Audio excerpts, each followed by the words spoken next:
Okay, so I don't think I saw anyone actually looking totally blank. Notice how, particularly most of you were in 2s or 3s, that it's much easier talking this stuff through. So that the aim of something like this is to guide a conversation. Notice how the language itself, that's a bit of a challenge. What's the real world saying? What's the response here? What are our options? You'll see it coming up just in the language that you use in a conversation. So, any comments about what you found? Did you find something that you hadn't seen before about the context? Anyone? Was there anything you saw that you hadn't seen before? No? I think the challenge is to try and link the things together, because it's easy to get the list out of the strengths, challenges and all.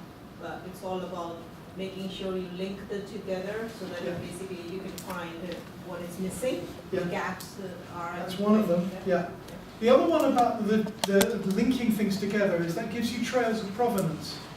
You can see where things came from. And going backwards, you can see, or forwards, you can see trails of implication.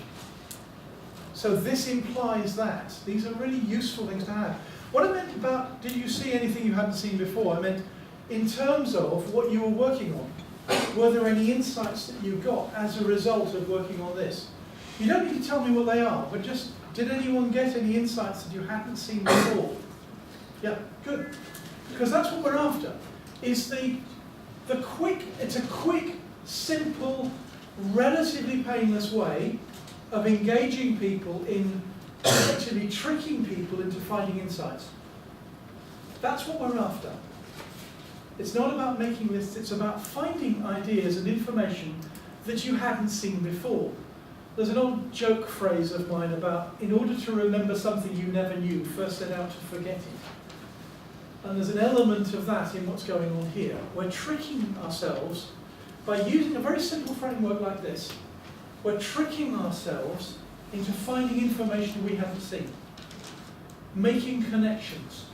Oh, that goes with that. And just notice how the language works. Notice how the connections happen.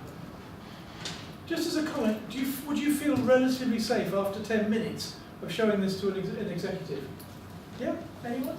A couple there, yeah. So the idea is that this is a tool that's, yes, it's enterprise architecture. It actually is about things work better when they work together, which was what Casimir was saying earlier. We're bringing things together, linking this to that. But it's an enterprise architecture tool that won't frighten off an exec. So it's a tool you can safely introduce and build the trust that, again, Casimir was talking about. That stuff that, yeah, this is useful stuff that can actually help me do things. It works in my own environment. We were testing this the other day with a company that works with medical cosmetics. And they were dealing with a packaging issue about where things were breaking, the tubes were breaking. And they couldn't work out where it was happening. These were people who were frontline staff dealing with mail order issues. So this is about dealing with people who are dealing with the real world, not an abstract one. So these are tools that we can safely use in that kind of environment. And that's what I've been really pushing for now for quite a while, is let's get tools that we can actually use with anyone. So you've got the form here, you've probably scribbled over it, but if you download the slide deck, you've got it all there. That's one of the reasons why I gave you a completely bare slide with nothing else, so that you can print it out and play with it. Have a play with it. Let me know how you get on. Okay? So, hope that's useful. And apologies for threatening you with having to do some work.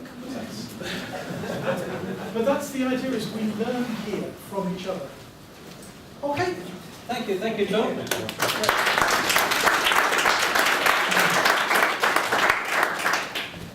Just